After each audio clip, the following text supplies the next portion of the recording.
सर्वप्रथम तुलसीदास जी जो हैं उनकी मूर्ति जो तैयार है, जो कि अब स्वीकृति मिल गई है उसको, वह लगाई जाएगी। परकोटा में जो शिव जी का मंदिर है, वहाँ शिवलिंग की स्थापना मार्च में पूरी हो जाएगी। पिछले 20-25 दिन में 1 करोड़ से ज़्यादा लोगों ने भगवान राम के दर्शन किए। व्यवस्था तो की गई है, बहुत व्यवस्था है, स्वयंसेवक भी हैं, लेकिन मैं ये अवश्य कहूँगा कि जो भीड़ है, ये अप्रत्याशित है। अभी तो प्रारंभिक निरीक्षण किया है और निर्माण कार्य को देखा गया। कुछ नए प्रस्ताव भी कल स्वीकृत किए गए।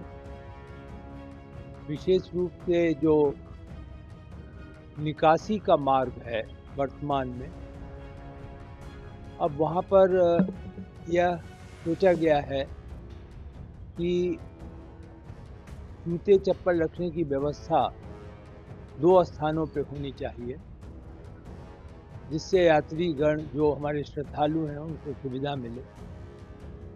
आप जानते ही हैं कि एक शू रैक अब काफ़ी जहाँ पे परकोटा है उसके निकट बनाया जा रहा है। उसी के साथ ये दूसरा शू रैक होगा। मूर्तियों के बारे में कल अवश्य विस्तार से चर्चा की गई और अब लगभग स्पष्ट है कि जैसे ही ये वर्तमान मेला का जो प्रेशर है श्रद्धालुओं का, ये कम हो जाता है, तो सर्वप्रथम तुलसीदास जी जो हैं उनकी मूर्ति जो तैयार है, जो कि अब स्वीकृति मिल गई है उसको, वह लगाई जाएगी पिलग्रिमेज फैसिलिटेशन सेंटर में। और तत्काल बाद ही 7 मंदिर जो बन रहे हैं, उनमें जो साधु संत की मूर्तियां हैं वो आएंगी। अनुमान आप इस प्रकार लगा सकते हैं कि परकोटा में जो शिव जी का मंदिर है, वहाँ शिवलिंग की स्थापना मार्च में पूरी हो जाएगी।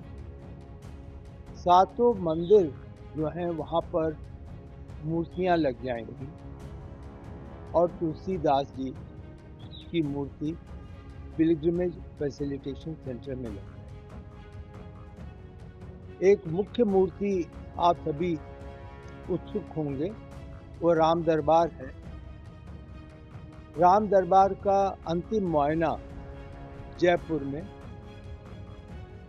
हमारे जो आर्टिस्ट वासुदेव कामत जी हैं और ट्रस्ट के जो जनरल सेक्रेटरी साहब हैं चंपत राय जी, वो 26 फरवरी को जा रहे हैं और उसका मुआयना करेंगे और उसकी स्वीकृति के बाद अगर उससे अनुमति मिल जाती है तो फिर राम दरबार की मूर्ति भी मार्च महीने के अंत तक यहाँ पर लाने का प्रयास किया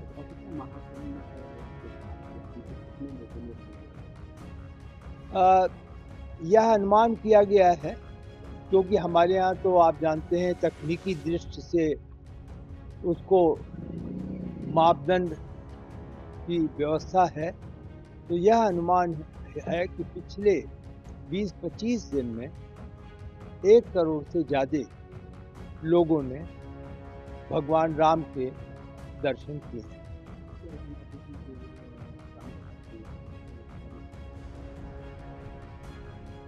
राम कथा संग्रहालय तो कल हम बैठक में समीक्षा करेंगे, हम वहाँ जा करके, और अभी तो उसमें काफ़ी कार्य है।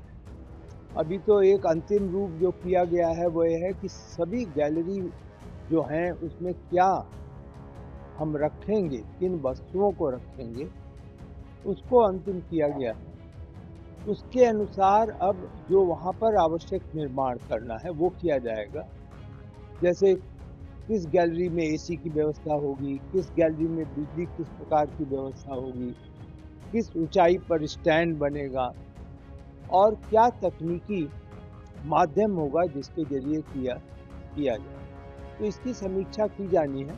फिर भी मेरा यह अनुमान है कि 2025 के अंत तक हम निश्चित रूप से वहाँ पर लोगों को आने की अनुमति भी देंगे और कई गैलरी जो है तब तक जो है वो खोल दी जाएंगी श्रद्धालुओं को जाने के लिए।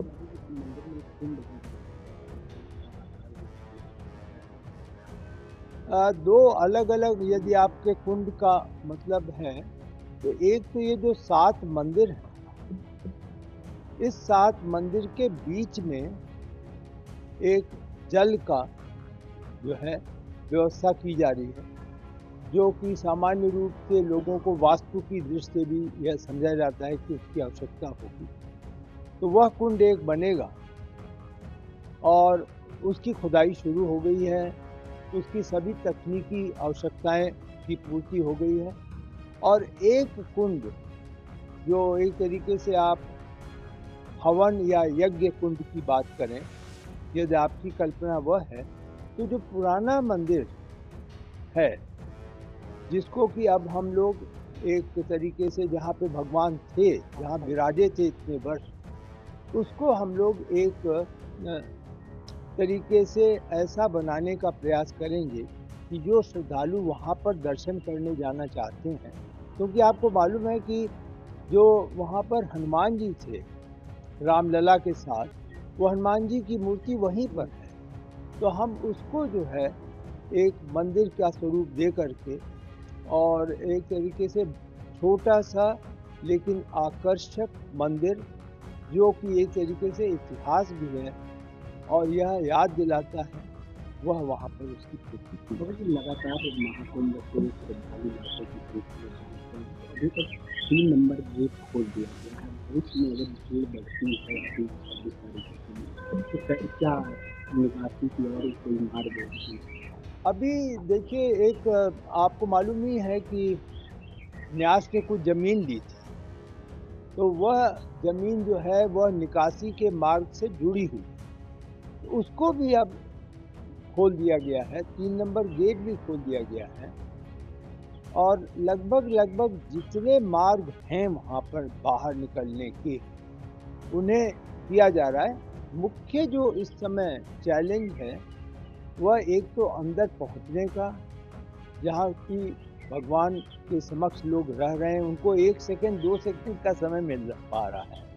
तो मुख्य चैलेंज चुनौती वह है और उससे बड़ी चुनौती जो है, 2 स्थान ऐसे हैं जो भीड़ के व्यवस्था के लिए महत्वपूर्ण होते हैं। एक तो जब अंदर जाते हैं, तो वह आप यूँ समझें कि जब सीढ़ी पे भगवान के मंदिर पे जा रहे हैं लोग, वहाँ की संख्या को ध्यान रखना पड़ता है और एक जब बाहर निकल रहे हैं, जो कि दक्षिणी द्वार है, तो इन दोनों द्वारों पर व्यवस्था तो की गई है, बहुत व्यवस्था है, स्वयंसेवक भी हैं, लेकिन मैं ये अवश्य कहूँगा कि जो भीड़ है, ये अप्रत्याशित है और यह तो हमारे एक तरीके से अनुशासन और आस्था का प्रतीक है कि सभी लोग जो आ रहे हैं, यद्यपि आपने देखा होगा अब कुछ समय से हम लोगों ने जो सामान लेके चल रहे हैं, तो हम सामान की सख्ती नहीं कर रहे हैं, सामान लेके वो दर्शन कर रहे हैं, लेकिन उन सब पर निगाहें रखना, निगरानी रखना, क्योंकि सामान उनके पास है, यह सब को ध्यान में रखते हुए व्यवस्था की जा रही है।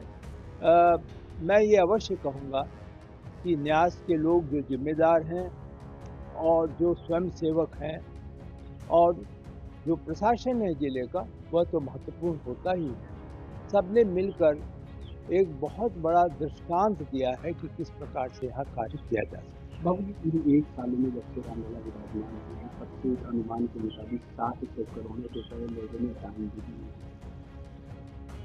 मैं निश्चित रूप से नहीं कह सकूँगा, लेकिन इतना ज़रूर है कि आप यूँ अनुमान लगा लें कि मुझे बताया गया कि पिछले 20 दिन का जो दान है, उसकी अभी गिनती पूरी नहीं हुई। और ऐसे अनेक कल जाते समय दिखाई दिया, बहुत से लोग जो दान पत्र में नहीं जा सके, उन्होंने इधर-उधर जो है पैसे डाल दिए। तो ये होगा थोड़ा-सा, ये सब चुनौतियाँ रहेंगी। लेकिन अनुमान अवश्य है, जो आप कह रहे हैं उसके आस-पास कहीं हो सकता है। लेकिन धनराशि कितनी कलेक्ट हुई है, मेरे लिए संभव नहीं है बताना। ये तो देखते हुए कितना संघर्ष है ये समय पे काफ़ी आप तो हम बिल्कुल हमारी मतलब एक तरीके से आप एक हमारे लिए विटनेस हैं कि आप देख रहे हैं कि ये भीड़ में कैसे श्रमिक जाएगा। श्रमिक नहीं जा पा रहा है, दरवाजे पे, गेट पे खड़ा है। कल की चुनौती थी कि बांदा में, कानपुर में, सुल्तानपुर में ट्रकें रुकी, तो लोहा जो आ रहा था या जो गिट्टी आ रही थी वो नहीं आ पाई, जो 1 सप्ताह से ट्रक रुक गई। तो थोड़ा तो अवश्य इस सब चीज़ को मिला करके हम कहेंगे कि हम 1 माह पीछे तो और हो। अमर उजाला जीवांजलि के सारथी की मदद लें और महाकुंभ में स्नान जरूर करें।